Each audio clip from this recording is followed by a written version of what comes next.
I pozdrav svima ljudi, ja sam Nikša Gamer, da, promijenio sam ime kanala kao što znate koji me pratite, Bilić.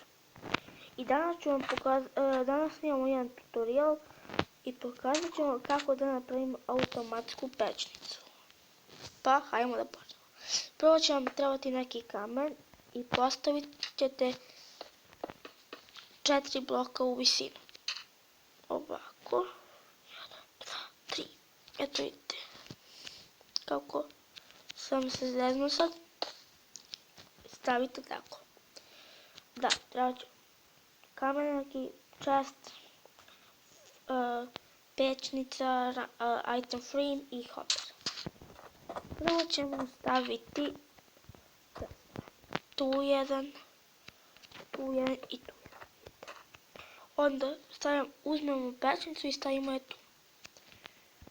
Hopper uzimamo, shiftujemo se i postavljamo ga tako tu. Ponovo se shiftujemo, stavljamo tu hopper tako i hopper tako. Kada smo to odradili, prestavimo da se shiftujemo. Šta onda radimo? Ponovo se u stvari shiftujemo, uzmemo item frame, tu stavimo jedan, tu. To ovako treba da. Više sad ne treba da shiftovati. I uzmete jednu sirovu hranu koja nije ispečena. Ovako. Ja ću uzmeti ovaj tu. Uzet ću, na primjer, to. I uzet ću jedan krompir. Može. Na primjer, ovdje ćemo staviti taj krompir. Da, malo da zaboravim. Zašto sam to pogrešio? Toga tu nam treba šta? Ugalj.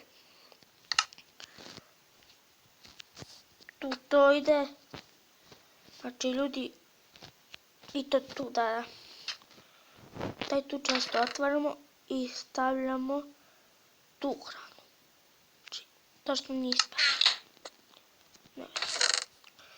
Ugalj stavljamo u ovaj tu čest. I ovdje ne trebamo ništa staviti, samo tako. I to se tu sad automatski peče. U taj tu hopper izlazi hrana iz ovog tu. U taj tu hopper izlazi ugalj iz tog tu česta. A iz pećnice tu izlazi hrana koja se peče u pećnici i dolazi tu. Da, tako to.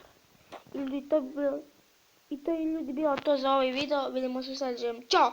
I da, moram da vam se zahvalim za 6 ili 7 subscribera. Hvala vam puno i da, izvinite što mi nije bilo jako dugo, to jest neke 2 nedelje. I otprilike to bi bilo to. Ljubim vas, brat.